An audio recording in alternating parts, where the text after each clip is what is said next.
So you wake up in the morning, your alarm's blaring, the sunshine is beating on your face, then you get out of bed and you stretch and reach over and turn off your alarm. You take your phone and go downstairs.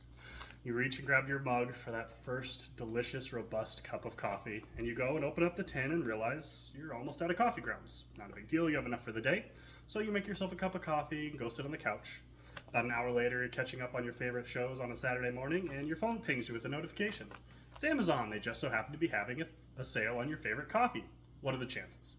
Well, today I'm going to be going over big tech and their personal data gathering habits, the negative impacts it can have, and some of the solutions and remedies we have to these problems. Now, some of you may be asking, why do I care about this? It doesn't actually affect me. And I think you may be missing some hidden and not hidden impacts that are both personal and social.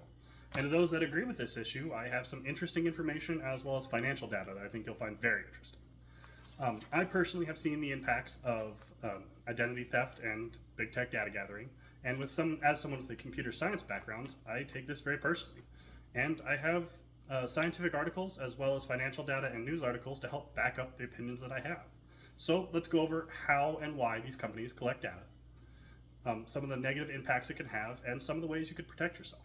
So, how and why do these companies collect your data?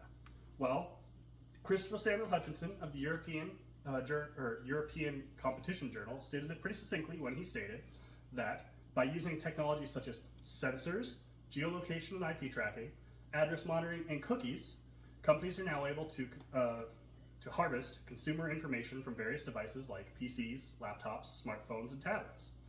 And what are they trying to get? Well, they're trying to get location data, personal purchasing habits, and browsing habits. Your biometric data, things like your face or your fingerprint. All that information is compiled into a personal profile about you that they can then use to sell you ads. And that's the why. They're trying to build enough of a personal profile to be able to predict and create the most tempting ads for you so that you'll go and purchase a product. Here's some proof for that.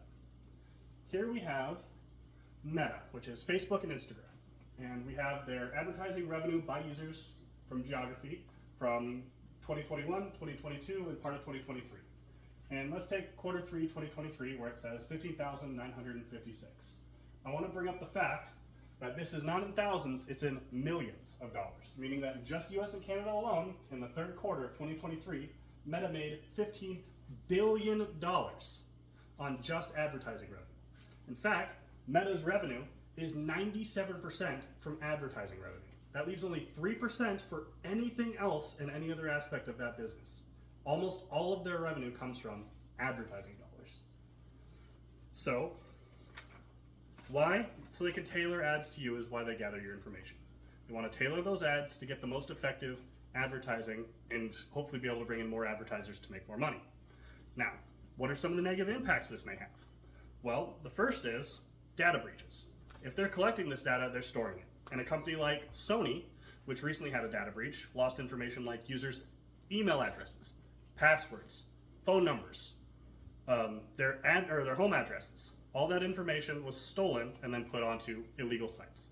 Now imagine a company like Meta, which is collecting things like your location data, or say your personal thumbprint, or your purchasing habits. All that information could be then leaked to the internet for anybody to use however they see fit.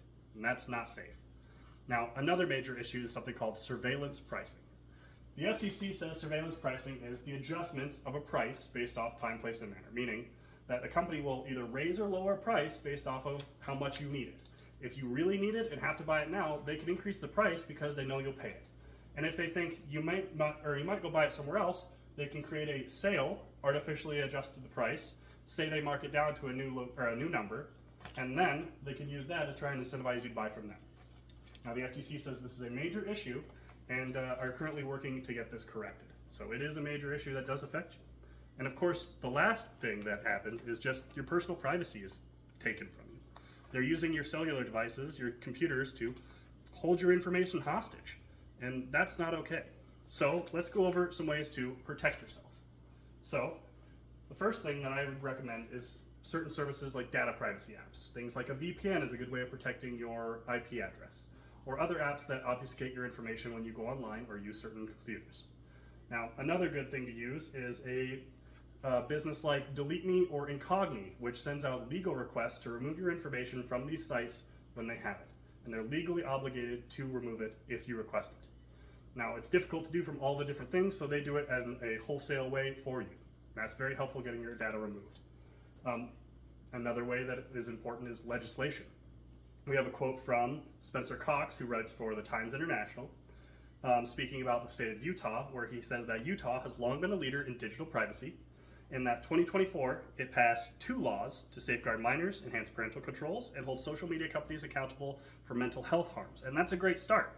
And there are plenty of initiatives across the country, both here in Idaho and elsewhere, that if you feel inclined is a good way to get yourself involved. But the most important one is, of course, your personal habits. What you choose to engage with influences what you end up giving out. So choosing the best and the most important, or choosing what you use is the most important thing you can do. Now, we've gone over how and why data is collected.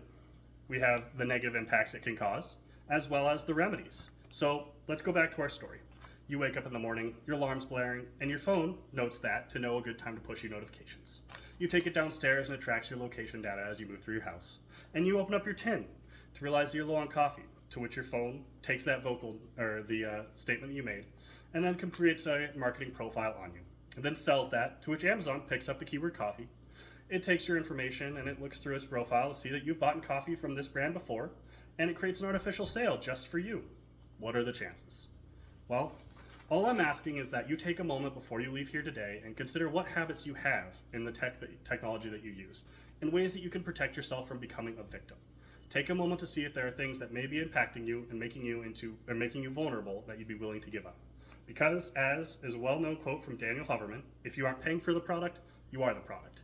And nowadays, companies are selling you a product so they can turn around and turn your information into a commodity itself. Thank you.